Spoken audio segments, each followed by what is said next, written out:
رشتوں کی کوئی رشتوں پہچان کی نہیں، کوئی پہچان ہی نہیں. والدین بوڑھے ہو جاتے ہیں تو والدین کو ہوم میں چھوڑ دیا جاتا ہے. حالانکہ شریعت ہمیں یہ کہتی ہے کہ جب تمہاری زندگی میں والدین بڑھاپے کو پہنچ جائیں، دونوں میں سے ایک یا دونوں، تو اف لہما ولا تنہرہما، تم ان کو اف تک نہ کہو. والدین کے قدموں کے نیچے ان کی خدمت میں اللہ سبحانہ وتعالیٰ نے جنت رکھی ہے. تو یہ ایک ایسا معاشرہ ہے جو اپنے والدینوں کو گھروں سے نکال دیتے ہیں، تو ہم ان کی نقل کر رہے ہیں. اور اسی طرح دین اسلام نے اور سلف صالحین نے یہ کہا ہے کہ ایسی ماں کا دودھ بچے کو پلانا چاہیے، فیڈ کروانا چاہیے کہ جو ماں عادات و اطوار کے لحاظ سے، اخلاق کے لحاظ سے اچھی ہو. اور اگر اس بینک کا افتتاح ہوتا تو اس لحاظ سے تو پتہ نہیں چلے گا کہ یہ کس ماں کا دودھ ہے. اور اسی لحاظ سے پھر چونکہ بچوں کا والدہ کا جو اثر ہے وہ بچوں پر بھی ہوتا ہے. تو سلف صالحین اس چیز کا بڑا خیال کیا کرتے تھے. تو میں یہ سمجھتا ہوں کہ ایسے جو قوانین بنائے جاتے ہیں یہ شریعت کے مخالف ہیں. اس سے تو شریعت کے نظر سے اگر دیکھیں تو آپ اس کو پھر حلال نہیں دیکھتے بالکل یہ حرام ہے اور گناہ ہے.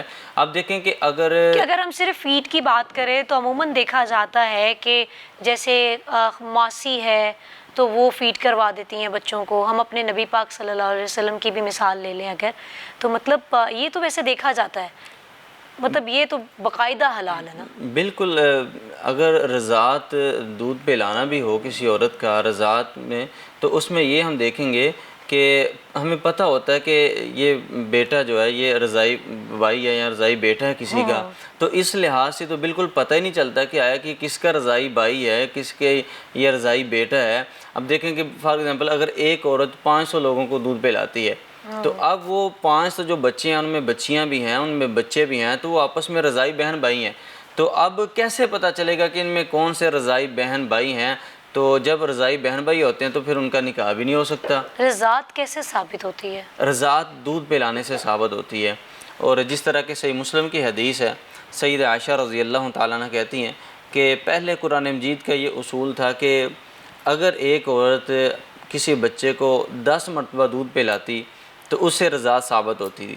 پھر اس حکم کو منسوخ کر دیا گیا اور اس کی بنا پر دوسرا حکم یہ ہوا کہ اگر ایک عورت 5 مرتبہ کسی بچے کو فیڈ کرواتی ہے اور فیڈ اس طریقے سے کرواتی ہے کہ بچہ اچھی طرح غذا حاصل کرتا ہے، دودھ پیتا ہے، تو 5 مرتبہ دودھ پینے سے صحیح مسلم کی حدیث سیدہ عائشہ رضی اللہ تعالیٰ سے مروی ہے کہ اس سے رضاعت ثابت ہوتی ہے.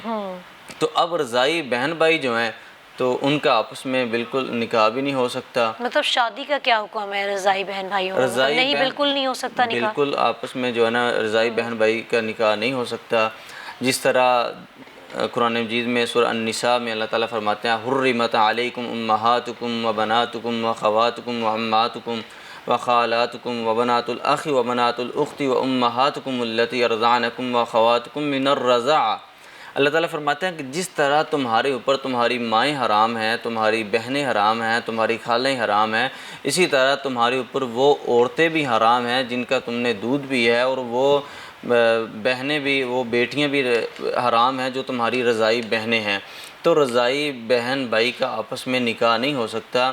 حضرت رسول اللہ صلی اللہ علیہ وسلم کو صحابہ کرام نے کہا کہ اللہ کے نبی آپ حضرت حمزہ رضی اللہ تعالیٰ عنہ کی بیٹی سے نکاح کر لیں. تو رسول اللہ صلی اللہ علیہ وسلم نے فرمایا کہ حمزہ میرے چچا زاد یعنی کہ میرے رضاعی بھائی ہیں، تو ان کی بیٹی سے تو میرا نکاح ہی نہیں ہو سکتا. تو اللہ کے رسول صلی اللہ علیہ وسلم نے بھی اس سے منع کر دیا. اور اگر رضاعی بہن بھائی کا نکاح ہوتا ہی نہیں، اگر غلطی سے پتہ نہیں چلا کہ یہ رضاعی بہن بھائی ہیں، ان کا نکاح ہو جاتا ہے، تو جب ان کو پتہ چلے تو اسی وقت ان کو علیحدگی اختیار کر لینی چاہیے. اچھا، معلوم ہونے کے بعد علیحدگی اختیار کر لینی فوراً چاہیے؟ علیحدہ. پہلی تو بات یہ ہے کہ ایسا تو نکاح ہوتا ہی نہیں ہے شریعت کے لحاظ سے. معلوم نہ ہو تو پھر معلوم نہ ہو، غلطی کی وجہ سے اگر ایسا ہوا ہے تو جب ان کو پتہ چلا تو اسی وقت ان کو چاہیے کہ وہ علیحدگی اختیار کر لے. جیسا کہ صحیح بخاری کی حدیث ہے، عقبہ بن حارث رضی اللہ تعالیٰ عنہ نے نکاح کیا اور کچھ عرصے کے بعد ان کے پاس ایک سیاہ فام عورت آئی. وہ کہنے لگی کہ عقبہ آپ نے جس عورت سے نکاح کیا ہے اس کو بھی میں نے فیڈ کروایا اور آپ کو بھی میں نے فیڈ کروایا ہے، آپ تو رضاعی بہن بھائی ہیں، تو آپ کا تو نکاح ہی نہیں ہو سکتا. عقبہ بن حارث رضی اللہ تعالیٰ کو اس مسئلے کا نہیں پتہ تھا. وہ سفر کر کے رسول اللہ صلی اللہ علیہ وسلم کے پاس ہے، اللہ کے نبی میں نے نکاح کیا ہے، اور نکاح کے بعد اس طرح میرے پاس ایک عورت آئی، وہ کہتی ہے کہ آپ کا تو نکاح ہی درست نہیں ہے، آپ رضائی بہن بھائی ہیں۔ تو رسول اللہ صلی اللہ علیہ وسلم نے فرمایا کہ ہاں بالکل آپ کا نکاح درست نہیں ہے۔ تو عقبہ بن حارث رضی اللہ عنہ، اب دیکھیں ایک حدیث کی خاطر عقبہ بن حارث مکہ سے چلے اور مدینہ میں آتے ہیں، کتنا سفر کیا ایک حدیث کی خاطر، رسول اللہ صلی اللہ علیہ وسلم سے علم حاصل کیا۔ یہاں پر ہم حدیث کی خاطر نہ تو محنت کرتے ہیں، نہ کوشش کرتے ہیں، نہ قرآن کو سمجھنے کی کوشش کرتے ہیں، نہ قرآن مجید کا فہم حاصل کرتے ہیں، نہ قرآن مجید کا ترجمہ پڑھتے ہیں۔ تو عقبہ بن حارث رضی اللہ عنہ پہلے مدینہ گئے، پھر مکہ میں آئے، مکہ میں آ کے اسی وقت اپنی بیوی سے علیحدگی اختیار کر لیتے ہیں، کیونکہ ان کو اس مسئلے کا پتہ نہیں تھا۔ جب مسئلے کا پتہ چلا تو اسی وقت انہوں نے علیحدگی اختیار کر لی۔ یہاں پہ کیا ہوتا ہے، ہمیں مسائل کا پتہ بھی ہوتا ہے، اور میں یہ سمجھتا ہوں کہ جنہوں نے یہ قانون بنائے، یہ بینک افتتاح کی، ان کو مسئلے کا پتہ ہوگا، لیکن ہٹ ڈرمی یہ ہے کہ ہم دین اسلام کا مذاق بناتے ہیں، دین اسلام کے مسائل کو مذاق بنانے کی کوشش کرتے ہیں۔ ہم یہ سمجھتے ہیں کہ ہماری عقل بڑی ہے، ہماری سوچ بڑی ہے، دین اسلام کے جو قوانین اللہ اور اس کے رسول نے بیان کیے ہیں معاذ اللہ وہ شاید نامکمل ہیں، ہم یہ سمجھتے ہیں کہ ہم بڑے سمجھدار ہیں۔ تو اس لیے جہاں پہ اللہ اور اس کے رسول کے فرمودات آ جائیں وہاں پہ انسان کو یہ چاہیے کہ اپنی عقل کو بھی چھوڑ دے، اپنے فہم کو بھی چھوڑ دے اور دین اسلام پر عمل کرے۔ بے شک۔ اچھا قاری صاحب، رضاعت کبیر اگر ہم بات کریں، اس کا کیا حکم ہے؟ رضاعت کبیر کا یہ مطلب یہ ہے کہ بڑی عمر کا جو بچہ وہ فیڈ کرنا، اور اس سے بھی آیا کہ یہ رضاعت ثابت ہوتی ہے کہ نہیں۔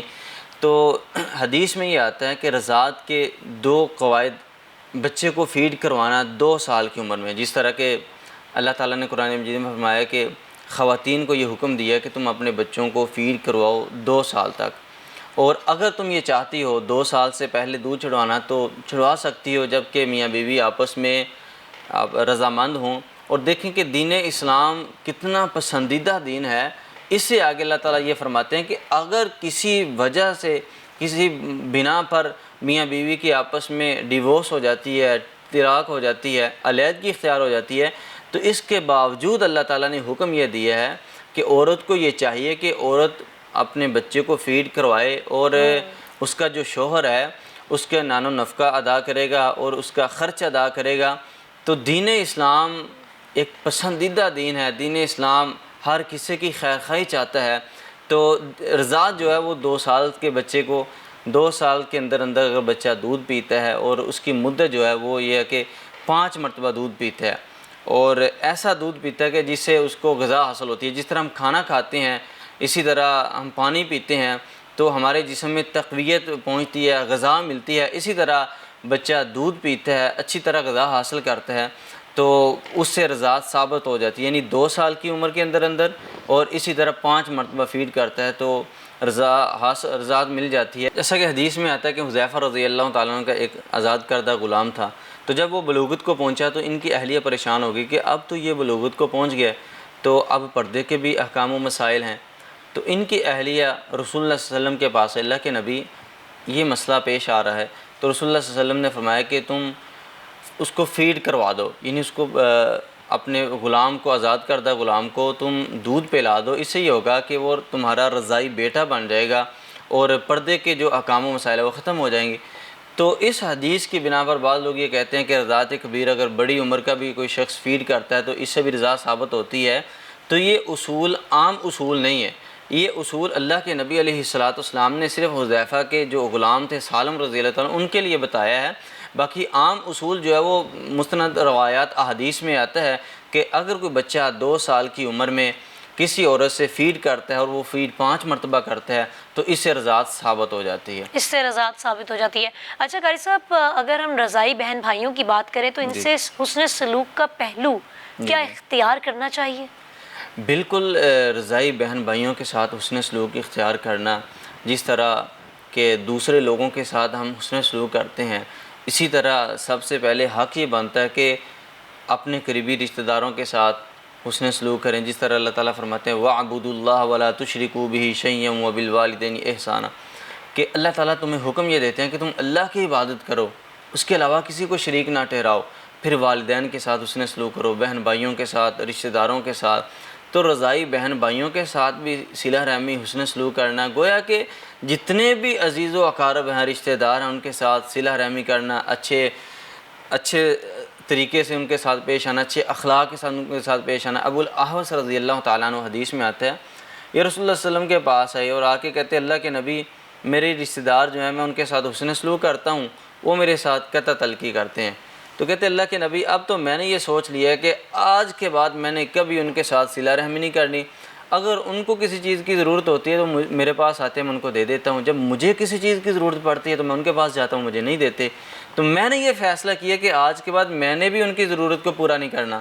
تو رسول اللہ صلی اللہ علیہ وسلم نے فرمایا کہ تم ان کی ضرورت کو پورا کرتے ہو، اس پر اللہ سبحانہ وتعالیٰ تمہیں اجر دیتے ہیں۔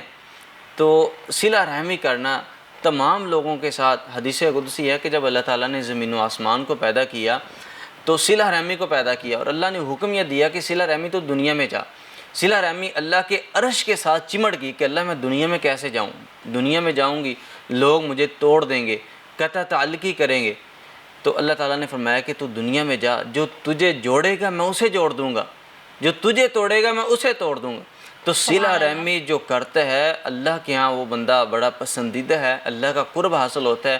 نبی مکرم صلی اللہ علیہ وسلم نے فرمایا لا يدخل الجنت قاطع، قطع تعلقی کرنے والا کبھی جنت میں نہیں جائے گا۔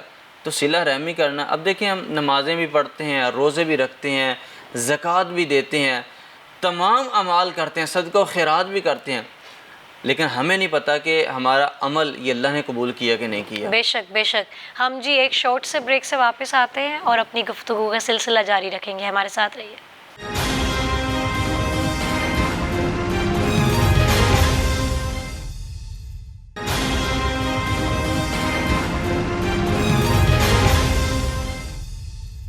ویلکم بیک جی، ہمارے ساتھ قاری صاحب موجود ہیں۔ اچھا قاری صاحب یہ بتائیے کہ اگر ہم رضائی بہن بھائیوں کی بات کریں، اگر وہ جان بوجھ کر ان کو معلوم ہو جائے کہ رضاعت ثابت ہو جاتی ہے، اس کے بعد بھی ساتھ رہیں، تو اس کے لیے کیا حکم ہے؟ اس کے لیے پھر یہ ہے کہ ان کا نکاح نہیں ہوگا، زنا ہوگا، اچھا، اور یہ کبیرہ گناہ ہے۔ اگر وہ ایک مدت تک نکاح میں رہتے ہیں، اس کے بعد ان کو پتہ چلتا ہے کہ ہم تو رضائی بہن بھائی ہیں، تو ہم نے نکاح کیا ہوا، تو اس کے بعد فوراً ان کو علیحدگی اختیار کرنی چاہیے۔ اس کے باوجود نہیں کرتے تو وہ گناہ گار ہوں گے اور زنا کریں گے۔ پھر بھی اگر کچھ عرصے کے بعد ان کو احساس ہوتا ہے کہ ہم گناہ میں ملوث ہیں، ہم نے جان بوجھ کر یہ کام کیا، تو پھر ان کو یہ چاہیے کہ وہ فوراً اللہ سے توبہ کریں، کیونکہ توبہ کے دروازے تو ہمیشہ کھلے ہیں۔ قرآن مجید میں اللہ تعالیٰ فرماتے ہیں وَسَارِعُوا إِلَىٰ مَغْفِرَةٍ مِّن رَبِّكُمْ، اے لوگو تم جلدی کرو اللہ کی رحمت کی طرف، اللہ کی بخشش کی طرف، اور جو اللہ سے ڈر جاتا ہے اللہ تعالیٰ جو اسے معاف کر دیتے ہیں۔ سورہ رحمان میں اللہ تعالیٰ فرماتے ہیں وَلِمَنْ خَافَ مَقَامَ رَبِّهِ جَنَّتَانِ، جو اللہ سے ڈر جاتا ہے اللہ سبحانہ وتعالیٰ نے اس کے لیے 2 جنتیں تیار کی۔ اب جنت تو ایک ہے، یہاں پہ اللہ فرما رہے ہیں کہ اس کے لیے 2 جنتیں ہیں، اس کا مطلب یہ ہے کہ دنیا بھی اس کی جنت بن جاتی ہے، اور آخرت بھی جو جنت الفردوس اللہ سبحانہ وتعالیٰ نے رکھی ہے وہ تو ہے ہی۔ تو جان بوجھ کر اگر وہ نکاح میں رہتے ہیں تو اس سے کبیرہ گناہ ہوتا ہے۔ پھر اگر ان کو احساس ہوتا ہے، اللہ تعالیٰ سے توبہ کرتے ہیں، تو توبہ سے اللہ سبحانہ وتعالیٰ تمام گناہوں کو معاف کر دیتے ہیں۔ زندگی بھر بندہ گناہ کرتا رہے، موت کے وقت اس کو یہ احساس پیدا ہو کہ میں نے گناہ کیا ہے، میں اللہ سے توبہ کروں، اگر وہ سچے دل سے اللہ سبحانہ وتعالیٰ سے توبہ کرتا ہے تو اللہ سبحانہ وتعالیٰ اس بندے کو معاف کر دیتے ہیں۔ اچھا اگر ہم بہت پہلے کی بات کریں، مدینے کے ٹائم کی بات کریں، تب تو جو عورتیں ہوتی تھیں وہ تو باقاعدہ ایسے جو دائی ہوتی تھی وہ تو دودھ پلایا کرتی تھی، تو اس میں کیسے مطلب کہ پھر ان کو کیسے معلوم ہوگا کہ یہ ہمارا رضائی بہن ہے یا بھائی ہے؟ اب جیسے اب ہم اس بینک کی تو بات نہیں کرتے، ہم اپنے ایک زمانے کی بات کر لیتے ہیں، تو بے شمار بچوں کو پلاتی تھی، تو مطلب تب تو نہیں ایسی کوئی بات سننے کو ملی؟ دیکھیں کہ یہ جو بینک کا طریقہ کار ہے، بینک سے بالکل رضاعت کا سلسلہ ہی ختم ہو جاتا ہے، اسے پتہ ہی نہیں چلتا کہ کس بہن بھائی نے کس عورت کا دودھ پیا ہے۔ جو پہلے کی بات ہے یا ہمارے زمانے میں تب معلوم ہوتا تھا کہ یہ خاتون ہے، تب جیسا کہ رسول اللہ صلی اللہ علیہ وسلم کے بارے میں بھی آپ کی رضائی ماؤں کا دیکھا جائے تو رسول صلی اللہ علیہ وسلم نے بھی دودھ پیا ہے، حضرت آمنہ کا پیا ہے جو آپ کی والدہ ہے، اور اسی طرح آپ نے حضرت حلیمہ سعدیہ کا دودھ پیا ہے، اور آپ کی جو بہن ہے حضرت شیمہ۔ تو یہ تمام باتیں جو ہے یہ معلوم باتیں ہیں، واضح باتیں ہیں۔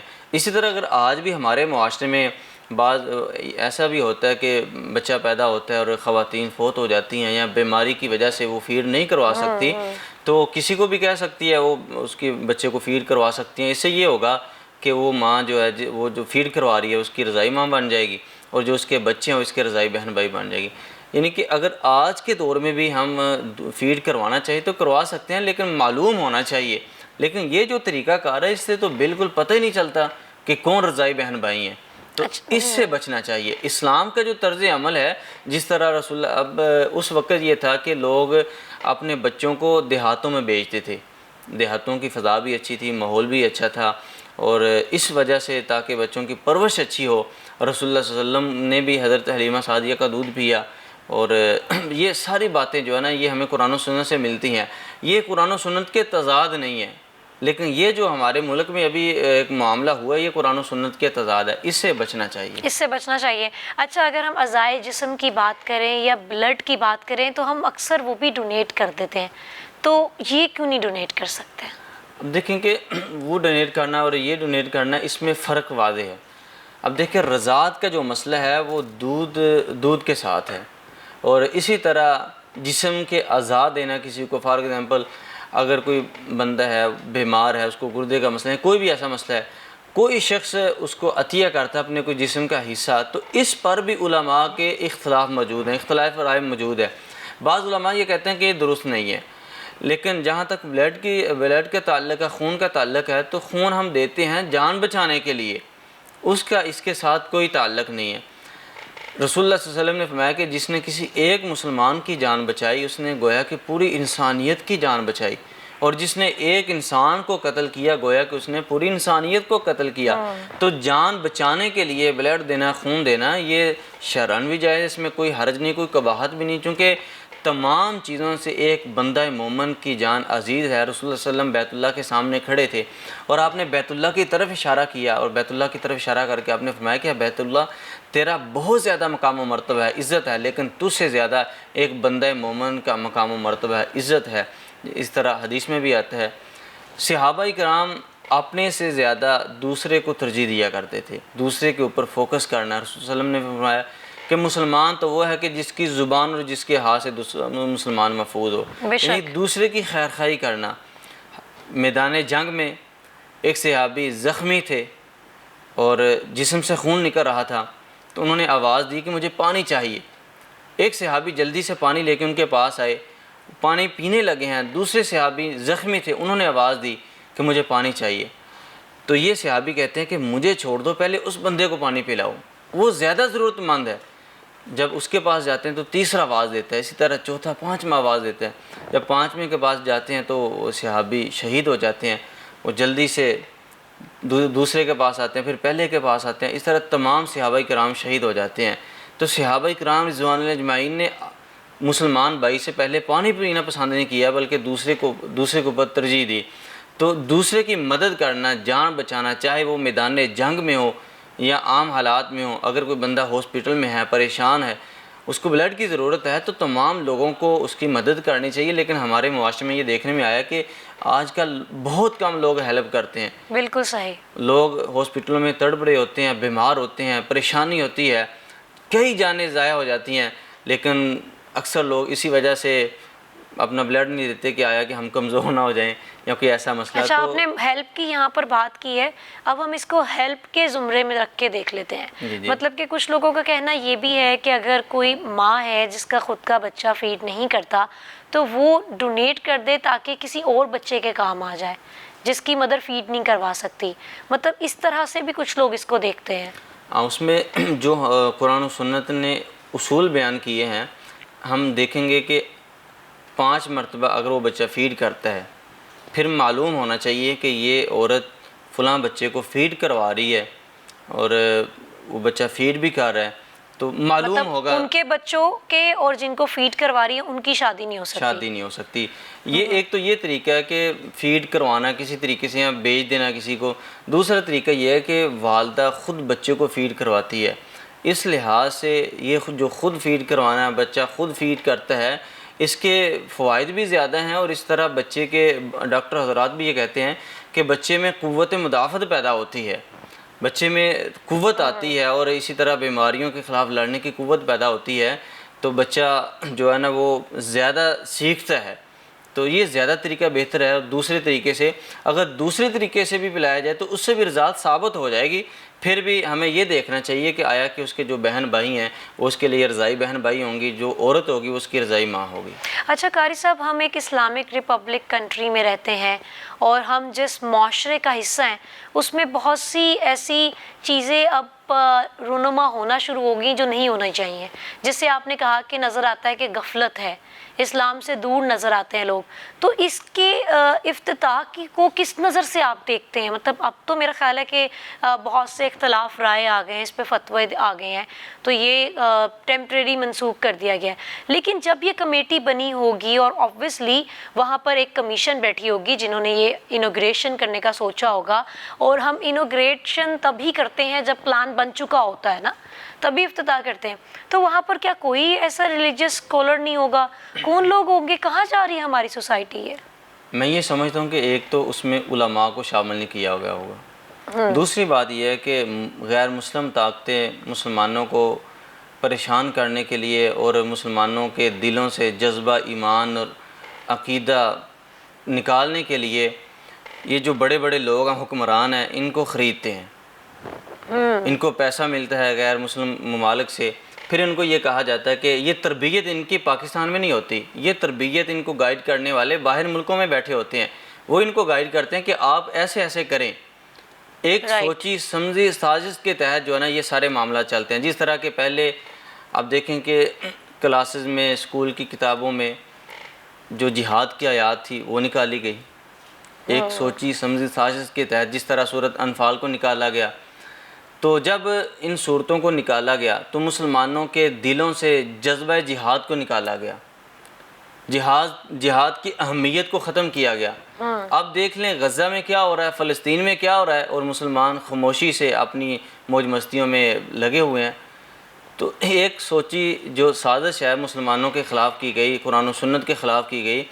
جو غیر مسلم ہیں وہ بڑی دور کا سوچتے ہیں. وہ یہ سوچتے ہیں کہ ہم نے مسلمانوں کو قرآن سے اور احادیث سے کیسے دور کرنا ہے, بے حیائی کیسے پھیلانی ہے. مطلب اگر ہم اس کی ڈیپتھ میں چلے جائیں تو مطلب ہاؤ وڈ دے ڈونیٹ, جی ایک گھر کا انوائرمنٹ کیا ہوگا, وہ خود تو جا کے ان آفیسز میں ڈونیٹ نہیں کریں گی. مطلب ایک پلان تھا بالکل گمراہ کرنے کے لیے, بالکل گمراہ کرنے کے لیے, کہ آپ اپنے دین اسلام کی جو آپ کی تمام ایس او پیز ہیں اس سے سائڈ پہ ہو جائیں اور شریعت کو بالکل نہ دیکھیں, اور بس یہ ایک رول آ گیا نیا اور مغربی سائڈ پہ دیکھیں آپ اور ان کی طرح سٹارٹ کر دیں وہ کام. بالکل ایسے. ہم بھی یہ سمجھتے ہیں کہ ہم ان ملکوں کے نقش قدم پر چلیں, چونکہ وہ ترقی یافتہ ہیں تو ہم بھی ترقی یافتہ ہو جائیں. بندہ مومن جو ہوتا ہے وہ چڑھتے سورج کو نہیں دیکھتا, وہ دین اسلام کو دیکھتا ہے. جب 3 صحابہ جو میدان جنگ میں پیچھے رہ گئے تھے تو اللہ تعالیٰ نے آسمان سے یہ حکم نازل کیا کہ نبی آج کے بعد آپ نے ان 3 صحابہ سے کوئی بات نہیں کرنی. 40 دن تک اللہ کے نبی علیہ الصلوۃ والسلام نے قطع تلقی کی ان کے ساتھ.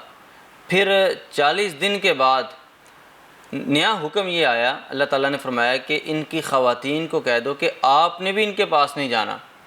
تو صحابہ کرام پریشان ہو گئے, اللہ تعالیٰ سے دعائیں. تو ایک غیر مسلم ملک سے ایک خط آیا ایک صحابی کے پاس کہ آپ کے نبی نے اور آپ کے ساتھیوں نے آپ کو چھوڑ دیا ہے, آپ ہمارے ساتھ آ جائیں, ہمارے ساتھ مل جائیں, چونکہ آپ کے اوپر تو آپ کے نبی بھی ناراض ہو گئے, تو اس لیے آپ ہمارے ساتھ مل جائیں. تو صحابی کے پاس جب خط آیا تو خط ہاتھ میں پکڑا تو اسی وقت رونا شروع کر دیا کہ یا اللہ یہ بھی وقت آنا تھا کہ غیر مسلم یہ سمجھے کہ ہم ان کے ساتھ مل جائیں. خط کو پڑھا اور اسی وقت اس کو پھاڑ دیا, جلا دیا. تو بندہ مومن کو اپنا ایمان اس طرح بنانا چاہیے کہ وہ غیر مسلم جو بیٹھے ہیں, جو قرآن و سنت کے خلاف سازشیں کرتے ہیں, جو قرآنی آیات کو کتابوں سے سلیبس سے نکالنے کی بات کرتے ہیں, ہم نے ان کے پیچھے نہیں چلنا, ہم نے قرآن و سنت کے پیچھے چلنا ہے. اور جب بھی کوئی کمیٹی بنے یا کسی بھی کام میں تو میں یہ سمجھتا ہوں کہ علماء کو بھی ساتھ میں شامل کرنا چاہیے تاکہ علماء ہمیں بتا سکیں کہ یہ کام قرآن و سنت کے مخالف ہے اور یہ مسئلہ جو ہے یہ قرآن و سنت کے مطابق ہے. قاری صاحب اکثر دیکھا جاتا ہے کہ بہت سے فیصلوں میں علماء جو ہیں اختلاف کرتے ہیں, اس لیے شامل نہیں کیا جاتا. اس میں ایک کمیٹی میں نظر تو کوئی نہیں آتا. مطلب کرنا چاہیے، بے شک بالکل لازمی کرنا چاہیے تاکہ آپ کو جائز اور ناجائز کا معلوم ہو، لیکن شامل نہیں کیا جاتا، اس کی کیا وجہ؟ اختلاف رائے تو ہر بندے سے ہو سکتی ہے. میں یہ سمجھتا ہوں کہ ہم نے علماء کی اختلاف رائے کو نہیں دیکھنا، ہم نے یہ دیکھنا کہ قرآن و سنت میں کیا مسائل آئے ہیں. آپ علماء کی کمیٹی بنائیں اور اس میں علماء کو یہ کہیں کہ آپ نے اپنی رائے نہیں ہمیں دینی، آپ جس بھی مسلک کے ہیں، جس تنظیم کے ساتھ آپ کا تعلق ہے، آپ نے ہمیں یہ بتانا ہے اس مسئلے میں قرآن کیا کہتا ہے، حدیث کیا کہتی ہے. ہمیں اللہ کا قرآن چاہیے، رسول اللہ صلی اللہ علیہ وسلم کا فرمان چاہیے. بعض لوگ یہ کہتے ہیں کہ ہم نے، اب دیکھیں نماز کا مسئلہ ہے، ہم یہ کہتے ہیں کہ ہم نماز پڑھنی ہے، نماز میں ہم ہاتھ کہاں پہ باندھیں، سینے پہ باندھیں، ناہ پہ باندھیں، رفع الیدین کریں یا نہ کریں، یہ مسائل ہیں. اگر مسلک اہل حدیث کے پاس جاتے ہیں وہ کہتے ہیں کہ آپ رفع الیدین کریں، دوسرے مسلک کے پاس جاتے ہیں وہ کہتے ہیں کہ آپ نہ کریں. بندہ کش میں آ جاتا ہے، پریشان ہو جاتا ہے کہ کیا کرنا چاہیے. یہ بھی علماء ہیں، وہ بھی علماء ہیں، کس کی مانیں کس کی نہ مانیں. تو میں یہ کہتا ہوں کہ آپ کسی کے نہ مانیں، آپ خود قرآن مجید لیں ترجمے والا، احادیث لیں، سیاستہ لیں، صحیح بخاری پڑھیں، کتاب الصلاۃ نکال لیں، کتاب الوضو نکال لیں. دیکھیں اللہ کے نبی نے کیسے وضو کی ہے، اللہ کے نبی نے کیسے نماز پڑھی ہے. حدیث میں آتا ہے رسول اللہ صلی اللہ علیہ وسلم کے پاس جبرائیل علیہ السلام آئے، نماز کا طریقہ بتایا، وضو کا طریقہ بتایا، اور رسول اللہ صلی اللہ علیہ وسلم نے صحابہ کو نماز کے اوقات بھی بتائے. اب ہمارے معاشرے میں کیا ہوتا ہے کہ اگر ایک مسجد میں 1 بجے نماز ہوتی ہے تو دوسری مسجد میں 2 بجے نماز ہوتی ہے. 1 بجے والے جو ہیں وہ 2 بجے والوں کے پیچھے نہیں پڑھتے، اور 2 بجے والے جو ہیں وہ 1 بجے والوں کے پیچھے نہیں پڑھتے. تو اتنے اختلاف ہیں. اللہ کے نبی علیہ السلام نے صحابہ کو جب نماز کا طریقہ سکھایا، صحابی کہتے ہیں کہ اللہ کے نبی نے پہلے دن نماز پڑھی، آپ نے اول وقت میں نماز پڑھی، دوسرے دن آپ نے جب نماز پڑھائی تو آپ نے آخر وقت میں نماز پڑھائی. تو یہ دونوں طریقے رسول اللہ صلی اللہ علیہ وسلم سے ثابت ہیں. اور بہتر طریقہ کیا ہے؟ اللہ کے نبی علیہ السلام نے فرمایا الصلاۃ لاول وقتہا، نماز اول وقت میں پڑھنا. تو تمام مسائل کا حل قرآن و سنت میں موجود ہے. جب ہم علماء کی طرف جائیں گے، اپنی رائے کی طرف جائیں گے، ہم یہ کہیں کہ میری سوچ یہ کہتی ہے، پھر ہم یہ کہتے ہیں کہ ہمارے بزرگ یہ کہتے ہیں، ہمارے بڑے یہ کہتے ہیں، ہمارے امام نے یوں فرمایا، ہم کہتے ہیں کہ کائنات کے امام نے یوں فرمایا. ہم اپنے اماموں کی طرف نہیں چلتے، ہم کائنات کے امام جناب محمد مصطفیٰ صلی اللہ علیہ وسلم کے پیچھے چلتے ہیں. جس طرح اللہ کے نبی نے فرمایا ہم ان کے نقش قدم پر چلیں گے. اختلاف رائے ختم ہو جائے گی. فَإِن تَنَازَعْتُمْ فِي شَيْءٍ فَرُدُّوهُ إِلَى اللَّهِ وَالرَّسُولِ. اللہ تعالیٰ فرماتے ہیں کہ اگر کسی معاملے میں تمہارے درمیان اختلاف رائے ہو جائے تو تم نے کیا کرنا ہے؟ فوراً اللہ اور اس کے رسول کی طرف آ جانا ہے. جب اللہ اور اس کے رسول کا حکم تمہارے سامنے آ جائے، انما کان قول المؤمنین اذا دعوا الی اللہ ورسولہ لیحکم بینہم ان یقولوا سمعنا واطعنا. بندہ مومن جب اس کے سامنے اللہ کا قرآن، نبی صلی اللہ علیہ وسلم کا فرمان آ جاتا ہے، وہ فوراً کہتا ہے سمعنا واطعنا، میں نے یہ حکم سن بھی لیا اور آج کے بعد میں اس حکم پر عمل کروں گا. تو اختلاف رائے ختم ہو جاتی ہے یہاں پہ آ کے. اچھا، بہت خوبصورت بات کہ واقعی میں جو ہمارا دین ہے وہ اس قدر آسان اور خوبصورت ہے، اس کو مشکل نہ بنائیں. مطلب کہ جس طرح جو دین، جو اسلام ہمارے نبی صلی اللہ علیہ وآلہ وسلم نے آپ کو، ان کی تمام احادیث موجود ہیں، ان کی قولی حدیث موجود ہے، فعلی ہے، عقلی ہے، تمام ہے، عملی ہے. تو آپ اپنا ایک نیا اسلام نہ کریٹ کر لیں، اتنے اختلافات نہ بنائیں کہ جی ڈیر اینٹ کی مسجد انہوں نے بنائی ہوئی ہے، ڈیر اینٹ کی انہوں نے بنائی ہوئی ہے. قاری صاحب نے بہت خوبصورت بات کی ہے کہ ہم ہمارا ایک ہی دین ہے، اور جی ایک جو ہے نماز 1 بجے ہو رہی ہے، ایک جماعت 2 بجے ہو رہی ہے. تو مطلب یہ کیا ہو رہا ہے؟ اپنی چھوٹی چھوٹی الگ سے دین نہ کریٹ کریں. ہم ایک شارٹ سے بریک سے واپس آ رہے ہیں، اپنی گفتگو کا دوبارہ سے سلسلہ جاری رکھیں گے.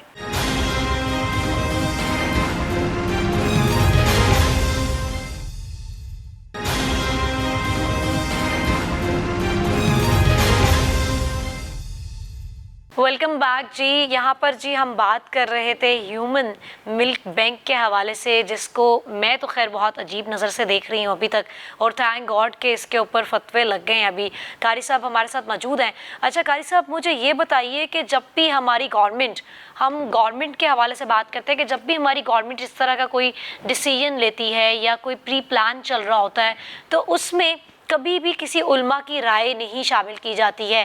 کیوں نہیں شامل کی جاتی ہے؟ کیا یہ کوئی اس طرح کا جب بھی لا بناتے، مطلب کہ ٹھیک ہے باقی جو بھی ان کے اپنے ادر ڈپارٹمنٹس ہیں ان کے لاز بناتے ہیں، SOPs بناتے ہیں، ٹھیک ہے وہ آپ لوگ خود بھی بنا سکتے ہیں، آپ لوگ زیادہ جب اس طرح کے ہمارے دین کو ٹچ کرتے ہیں، جو ریلیٹ کرتے ہیں وہ ٹاپکس پہ جب یہ لوگ بات کرتے ہیں، ان کے لیے کوئی لا بنایا جاتا ہے تو اس میں کسی علماء کو شامل نہیں کیا جاتا، ان حکمرانوں کو کیا کہنا چاہیں گے آپ؟ میں یہ سمجھتا ہوں کہ ہر کمیٹی میں علماء کو شامل کرنا چاہیے۔ علماء اس معاشرے کا وہ طبقہ ہے کہ جنہوں نے اس ملک کے لیے قربانیاں دی ہیں۔ جب پاکستان بنا تو کتنے لوگ ایسے تھے کہ جنہوں نے اپنے جسم کی قربانیاں دے دیں، کتنے مسلمان ایسے تھے، علماء ایسے تھے کہ جو اس ملک کے لیے اپنے آپ کو جنہوں نے قربان کر دیا۔ تو آج جب یہ ملک بن چکا ہے تو یہاں پر قوانین یہود و نصارہ کے اپلائی ہو رہے ہیں، تو ہمیں یہ چاہیے کہ ہم ان کو چھوڑ کر اپنے علماء کو ساتھ لے کے چلیں۔ جو مسائل ہوں ہم علماء سے پوچھیں بھئی ہمیں اس معاملے میں، اس مسئلے میں ہماری رہنمائی کی جائے۔ لیکن افسوس کا مقام یہ ہے کہ ہماری حکومت، ہمارے حکمران جو ہے وہ علماء کو پیچھے رکھتے ہیں، آگے نہیں آنے دیتے، سازش کے تحت کہ اگر علماء آگے اسمبلیوں میں آگے، سینٹ میں چلے گئے تو پھر علماء نے جا کے سود کی بھی مخالفت کرنی ہے، رشوت کی بھی مخالفت کرنی ہے۔ ہمارے ملک میں زنا کے اڈے ہیں، شراب عام چل رہی ہے، تو علماء نے تو ان چیزوں کو روکنا ہے۔ علماء ان چیزوں کی حمایت تو نہیں کر سکتے۔ ایک عالم جو اللہ کا بندہ ہے وہ اللہ سے ڈرنے والا اور اللہ کے قانون کو، اللہ کے حکم کو عام کرنے والا ہوتا ہے۔ تو یہ جو ہمارے حکمران ہیں یہ اسی لیے علماء کو آگے نہیں آنے دیتے، اور افسوس کا مقام یہ ہے کہ ہماری اسمبلیوں میں وہ لوگ ہیں کہ جن کو قرآن پڑھنے نہیں آتا۔ قرآن پڑھنے کی تو دور کی بات ہے، جن کو سورۃ الاخلاص پڑھنے نہیں آتی تھی، ایسے حکمران بھی ہماری اسمبلیوں میں جا چکے ہیں۔ تو ایسے حکمرانوں سے ہمیں بچنا چاہیے کہ جن کا نماز کے ساتھ کوئی تعلق نہیں ہے، جن کا دین کے ساتھ کوئی تعلق نہیں ہے، بس یہ نام کے مسلمان ہیں۔ قرآن کیا کہتا ہے ہمیں، حدیث کیا کہتی ہے؟ نبی علیہ الصلوۃ والسلام نے فرمایا بین العبد و بین الشرک ترک الصلاۃ، بندہ مومن کے درمیان اور کافر کے درمیان فرق کرنے والی چیز نماز ہے۔ دیکھیں اسمبلیوں میں جا کے، ابھی ایک ویڈیو میں نے دیکھی چند دن پہلے کہ اسپیکر صاحب کہہ رہے ہیں کہ بھئی نماز کا ٹائم ہو گیا، ہم نماز پڑھ لیتے ہیں۔ تو وہاں پہ ایک MNA صاحب کہہ رہے ہیں کہ بھئی جنہوں نے پڑھنی ہے وہ جا کے نماز پڑھ لیں، ہم اپنا جو سیشن ہے یہ جاری رکھیں گے۔ تو یہ ہمارا ملک، یہ ہمارے مسلم حکمران ہیں، یہ ہمیں بتائیں گے کہ دین کیا ہے، یہ ہمیں بتائیں گے کہ مسلم معاشرہ کیسے ہوتا ہے، یہ ہمیں لے کے چلیں گے، علماء کو لے کے چلیں گے۔ تو سوچنے کا مقام یہ ہے کہ ایسے لوگ، ایک نماز کا ٹائم ہے، نماز کا وقفہ ہونے کے لیے وہ کہہ رہے ہیں کہ ہم نماز نہیں پڑھنے جائیں گے، ہم مسلمان ہم پڑھ لیں گے بعد میں۔ تو صحابہ کرام نے میدان جہاد میں نمازیں نہیں چھوڑی، انہوں نے سولیوں کے اوپر نمازیں نہیں چھوڑی۔ یہ کیسے حکمران ہیں، نماز کا ٹائم اور کہہ رہے ہیں کہ ہم نماز نہیں پڑھیں گے؟ تو اسی لیے علماء کو آگے نہیں آنے دیتے کہ اگر علماء آگے آئیں گے، نماز کا وقت ہوگا، علماء کہیں گے کہ اسمبلی بند کریں، پہلے نماز پڑھیں، پہلے اللہ کے دربار میں چلیں۔ تو ہمارے حکمرانوں کو یہ سوچنا چاہیے کہ ہر کام سے پہلے آپ نے جو بھی فیصلہ کرنا ہے، علماء کی کمیٹی ہونی چاہیے، تمام مسالک کی علماء کے، بڑے بڑے جو علماء ہیں ان کو اکٹھا کیا جائے، ان کی کمیٹی بنائی جائے، پھر ان سے مشورہ کیا جائے کہ ہمیں حضرت اس حوالے سے آگاہ کیا جائے کہ آیا کہ ہم جو کام کر رہے ہیں یہ قرآن و سنت کے مخالف تو نہیں کر رہے۔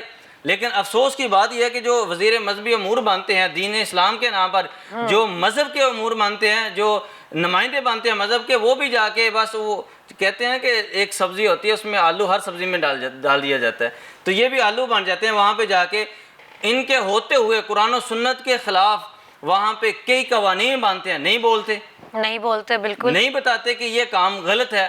جب علماء احتجاج کرتے ہیں اس وقت یہ کہتے ہیں کہ بھئی ٹھیک ہے یہ کام۔ اچھا، علماء کو شامل بھی اس لیے نہیں کیا جاتا کہ بعض لوگ کہتے ہیں کہ اختلاف کریں گے، یہ مسئلے کریٹ کریں گے، مطلب کہ بھائی وہ مسئلے کریٹ نہیں کریں گے، وہ آپ کو سیدھی راہ دکھا رہے ہیں، صراط مستقیم دکھا رہے ہیں بھائی آپ کو۔ یہ بھی ایک فتنے کی راہ ہے کہ یہ کہہ کے علماء کو پیچھے کر دیا جاتا ہے کہ یہ اختلاف رائے قائم کریں گے۔ اختلاف رائے ہونا کوئی بڑی بات نہیں ہے، لیکن بڑے بڑے جو علماء ہیں ان سے یہ مشورہ کیا جائے کہ یہ پیغام آپ نے قرآن و سنت کے مطابق دینا ہے۔ تو جب قرآن و سنت کے مطابق علماء رہنمائی کریں گے، قرآن و سنت کے مطابق علماء ہمیں علم دیں گے، تو پھر اس طرح کے بینک کا بھی افتتاح نہیں ہوگا۔ پھر ہمارے ملک میں جو فحاشی کے اڈے ہیں، سود، اب تو ہمارا ملک ہی میرے خیال میں سود کے اوپر چل رہا ہے، تو یہ ساری چیزیں جو ہے یہ قرآن و سنت کے خلاف ہیں۔ ہم نے ملک اس لیے بنایا تھا، نعرہ یہ لگایا تھا کہ ہم نے اس ملک میں قرآن و سنت کا نفاذ قائم کرنا ہے، ہم اس ملک میں قرآن و سنت کا بول بالا کریں گے، ہم اس ملک میں قرآن و سنت کے مطابق زندگی بسر کریں گے۔ لیکن افسوس کا مقام یہ ہے کہ اسی ملک میں قرآن و سنت بیان کرنے پر پابندیاں لگا دی جاتی ہیں، علماء کو اٹھا لیا جاتا ہے، جو علماء حق بیان کرتے ہیں ان کو اغوا کر لیا جاتا ہے، اس لیے کہ آپ حق نہ بیان کریں۔ تو بڑے بڑے علماء جو مستند علماء ہیں ان کی ایک کمیٹی ہونی چاہیے، اور جو بھی مسئلہ ہو، اسمبلی میں ہو، ختم نبوت کا مسئلہ ہو یا اسی طرح دوسرے مسائل ہوں، پہلے علماء سے رہنمائی لینی چاہیے، اس کے بعد اس کا بل پاس ہونا چاہیے۔ بالکل صحیح جی، اور مجھے لگتا ہے کہ یہ جو ایک افتتاح کیا گیا ہے یہ سراسر ایک طرح سے اگر میں اس کو دیکھوں ان مائی اوپینین تو ایک بے حیائی ہی پھیلائی جا رہی ہے، مطلب کہ کیسے ڈونیٹ کیا جائے گا، کون جائے گا، دیکھنے والا، ریسیو کرنے والی یا کرنے والا، وہ لوگ کیسے دیکھیں گے، کس نظر سے دیکھیں گے، کیا سوچیں گے۔ تو ہمارے جب بھی یہاں پر کوئی فیصلے ہوتے ہیں کوئی حکومتی سطح پر آپ کہہ لیں تو اس میں آپ علماء کو ضرور شامل کر لیں، اپنے پسندیدہ علماء کو کر لیں، مطلب اپنے پسندیدہ عالم کو کر لیں، یہ نہ سوچا کریں کہ جی اختلاف رائے ہوگا۔ جب تک اختلاف رائے نہیں ہوگا آپ کو صحیح اور غلط کی پہچان نہیں ہوگی۔ اگر آپ خود ہی سے سوال کر کے اس کا جواب سوچ لیں گے تو پھر آپ کچھ بھی نہیں کر سکتے۔ یہ بہت ضروری ہے، اختلاف رائے بھی بہت ضروری ہوتا ہے، اسی سے آپ جو ہے ایکنالجڈ ہوتے ہیں، چیزیں بہت زیادہ کھلتی ہیں، آپ اس میں آگے بڑھ سکتے ہیں، نہ کہ صرف وہی لمیٹڈ ایک آپ کے پاس ٹاک رہتا ہے ہمیشہ سے آپ کے ذہن میں، وہی فکسڈ ہے، آپ کبھی ترقی نہیں کر سکتے۔ اچھا جی، ہم نے رضاعت کے حوالے سے بات کر لی، ہم لوگوں نے ڈونیشن کے حوالے سے بات کر لی، ہم نے حکومت کے حوالے سے بات کر لی، ان کے فیصلوں کے حوالے سے بات کر لی۔ اچھا، بینگ کا عالم اور اتنی آپ ینگ آواز ہیں ماشاءاللہ سے، اللہ تعالیٰ کو جوانی کی عبادت بھی پسند ہے، اور آپ کیا پیغام دیں گے؟ آپ کے ساتھ اور بھی دیکھنے والے کئی ینگسٹر ہیں، لوگ سوشل میڈیا کا دور ہے، آپ کو پتہ ہے ہر ٹرینڈ کی طرف ہر کسی کی نظر ہوتی ہے کہ جو اسٹوڈنٹس ہیں ان کی اپنے اسٹڈیز پہ، اپنے اسائنمنٹس پہ اپنے بالکل دھیان نہیں ہوگا، ان کا فیس بک کی پوسٹ پہ ضرور دھیان ہوگا۔ اگر یونیورسٹی کے بچے ہیں تو ان کی وہاں کے اسائنمنٹ پہ اتنا دھیان نہیں ہوگا جتنا سوشل میڈیا پہ وہ لوگ فوکس کرتے ہیں۔ تو سوشل میڈیا کا دور ہے، نو ڈاؤٹ۔ جب اس طرح کی پوسٹ آتی ہیں، اس طرح کی چیزیں، ایک ٹائم ہوتا تھا جی نیوز پیپر میں ایک نیوز آ جاتی تھی اور ان لوگوں کی نظر سے گزرتی تھی جو نیوز پیپر ریڈ کرتے تھے، پھر ٹی وی سٹارٹ ہو گیا جو ٹی وی دیکھتے تھے، اور آہستہ آہستہ میسج ایسے کنوے ہونے لگ گیا۔ اب تو آپ کے فنگر ٹپس پہ ہے سب کچھ، تو ہر چیز آپ اپنے فون پہ دیکھ لیتے ہیں، اسپیشلی جو ٹرینڈنگ پوسٹ ہوتی ہیں۔ تو آپ ایک بینگ اے ینگسٹر، آپ کی طرح کے اور بے شمار ایسے ینگسٹر ہیں جو اپنی اصل جو منزلیں ہیں، اصل راستے ہیں وہ بھول چکے ہیں۔ آنے والے وقت میں ان لوگوں کو کیا دیکھتے ہیں، کیسے دیکھتے ہیں کہ اس طرح کی پوسٹ آتی ہیں تو وہ دیکھیں جس نے فتنہ پھیلانا تھا اس نے پھیلا دیا اور بات ایسے پھیل گئی جگہ جگہ، اور یہ ینگسٹر کا کیا فیوچر دیکھتے ہیں اس طرح کی سوسائٹی میں؟ میں یہ سمجھتا ہوں کہ یہ فتنوں کا دور ہے، فتنوں سے بچنے کے لیے ہمیں ضروری ہے کہ قرآن و سنت کے قریب قریب رہیں۔ نبی علیہ الصلوۃ والسلام نے فرمایا کہ قیامت کے قریب اتنے فتنے ہوں گے کہ ایک شخص صبح کے وقت مسلمان ہوگا، شام کو کافر ہو جائے گا، شام کو کافر ہوگا، صبح کے وقت مسلمان ہو جائے گا، کہ یہ فتنے اس طرح برسیں گے جس طرح آسمان سے بارش برستی ہے۔ تو ان فتنوں سے بچنے کے لیے ہم نے علماء کے ساتھ اپنا تعلق مضبوط کرنا ہے، ایسے علماء جو قرآن و سنت کے داعی ہیں، جو فتنہ نہیں پھیلاتے بلکہ قرآن و سنت کو پھیلاتے ہیں۔ اور اسی طرح اس طرح کے جو قوانین بنتے ہیں ان قوانین کو ہم نے نہیں ماننا، یہ قرآن و سنت کے لحاظ سے بھی حرام ہے، ناجائز ہے۔ اس طرح کے آج یہ قانون بنا ہے، کل کو کوئی اور بھی اس طرح کا بن سکتا ہے، تو ضروری یہ ہے کہ ہم نے قرآن و سنت کا علم رکھنا ہے۔ یہ سراسر بے حیائی ہے، فحاشی ہے۔ ان الذین یحبون ان تشیع الفاحشۃ فی الذین آمنوا لهم عذاب علیم۔ اللہ تعالیٰ فرماتے ہیں کہ وہ لوگ جو فحاشی کو عام کرتے ہیں، فحاشی کو پھیلاتے ہیں دنیا میں، ان کے لیے دنیا میں بھی دردناک عذاب ہے اور قیامت کے دن بھی، آخرت میں بھی ان کے لیے دردناک عذاب ہے۔ تو یہ جتنے جو اس طرح کے افتتاح کرتے ہیں، بینک بناتے ہیں، اس طرح کی سوچ دیتے ہیں کہ آپ یہ کام قرآن و سنت کے مخالف کریں، یہ قانون بنائیں، یہ بینک بنائیں، یہ کام کریں، تو یہ سوچ لیں کہ آپ کے لیے اسپیشلی اللہ تعالیٰ نے فرمایا کہ دنیا میں بھی عذاب اور آخرت میں بھی عذاب ہے۔ آپ لوگوں کو سوچ ایسی دے کے جا رہے ہیں کہ جو قرآن و سنت کے مخالف ہے، آپ لوگوں کو ایسی سوچ دے رہے ہیں جو فحاشی پر مبنی ہے، آپ لوگوں کو دین اسلام سے دور کر رہے ہیں۔ چاہیے تو یہ تھا کہ آپ لوگوں کو دین کی طرف لے کے آتے، چونکہ اللہ نے آپ کو حکمرانی دی ہے، یہ حکمرانی سدا کسی کے پاس نہیں رہتی، آج اللہ نے آپ کو دی ہے کل کسی اور کے پاس ہوگی۔ قل اللہم مالک الملک تؤتی الملک من تشاء وتنزع الملک ممن تشاء وتعز من تشاء وتذل من تشاء۔ اللہ فرماتے ہیں کہ زمین و آسمان کی بادشاہت میرے پاس ہے، میں جس کو چاہتا ہوں یہ بادشاہت دیتا ہوں، دنیا کی عارضی جس سے چاہتا ہوں بادشاہت چھین لیتا ہوں، اور جس کو میں چاہتا ہوں اس کو عزت دیتا ہوں، جس کو چاہتا ہوں ذلیل کر دیتا ہوں۔ اگر اللہ نے آپ کو حکمرانی دی ہے، اللہ نے آپ کو وسائل دیے ہیں، اللہ تعالیٰ نے آپ کے سامنے یہ تمام چیزیں رکھی ہیں، تو آپ کو یہ چاہیے کہ آپ لوگوں کو دین کی طرف لے کے آئیں، نہ کہ لوگوں کو قرآن و سنت سے دور کریں۔ اگر آپ قرآن و سنت سے دور کریں گے، یاد رکھیں جب تک یہ فحاشی پر مبنی کام چلتے رہیں گے، اس میں جتنا گناہ ہوگا آپ بھی اس میں برابر کے ملوث ہوں گے۔ اس لیے اس طرح کے جو قوانین ہوتے ہیں اس سے بچنا چاہیے۔ قرآن و سنت کے جو مطابق قوانین ہوں ان کو، اب دیکھیں کہ نماز کے متعلق ایسے قوانین ہونے چاہیے کہ آپ نماز کی پابندی کریں، جو نماز کی پابندی نہ کرے اس کو سزا دی جائے۔ اسی طرح جو سودی کاروبار کرتا ہے اس کو سزا ہونی چاہیے۔ شراب پر مکمل پابندی ہونی چاہیے، لیکن یہاں پہ پرمٹ دیے جاتے ہیں، یہ بھی ختم ہونے چاہیے۔ اس طرح کے کام کریں اگر اللہ نے آپ کو حکمرانی دی ہے، تاکہ آپ کی دنیا بھی بہتر ہو اور آپ کی آخرت بھی بہتر ہو۔ بہترین جی، بے شک بالکل صحیح آپ نے عرض کیا، فرمایا۔ اچھا، اس کی وجہ صرف یہ ہے کہ آپ قرآن سے، سنت سے، اپنے دین اسلام سے بہت دور ہوتے چلے جا رہے ہیں۔ کوشش کریں کہ اپنی سراؤنڈنگ کی جو گیدرنگز ہیں وہ اچھی رکھیں، کیونکہ صحبت کا بہت زیادہ اثر ہوتا ہے۔ تو اچھی صحبت میں بیٹھیں، اچھی سٹڈیز کریں، اور یاد ہمیشہ رکھیں کہ آپ ایک مسلمان ہیں، اور جب بھی اس طرح کے کوئی ڈیسیجنز لے رہے ہوں، آپ کوئی بھی نئے SOPs بن رہے ہوں، تو اس میں صرف اتنا سا ذہن پہ اپنے زور ڈالیں، گہرائی میں سوچیں کہ اعمال اپنے ہیں۔ آپ اکیلے آئے تھے، آپ نے اکیلے جانا ہے، آپ نے فلانے کے اعمال کا حساب نہیں دینا، آپ نے اپنے اعمال کا حساب دینا ہے۔ تو آپ ابھی اتنے کمزور مسلمان نہ بنے کہ آپ وہ لاسٹ والی ایک جو سٹیپ ہے اس کو یاد رکھیں کہ جی ہم نے دل سے برا جاننا ہے۔ بھرپور کوشش کیا کریں، بھرپور مخالفت کیا کریں، جو بھی چیز آپ کے قرآن اور سنت کے خلاف جاری ہو۔ اپنی میزبان کو اجازت دیجیے، اللہ نگہبان۔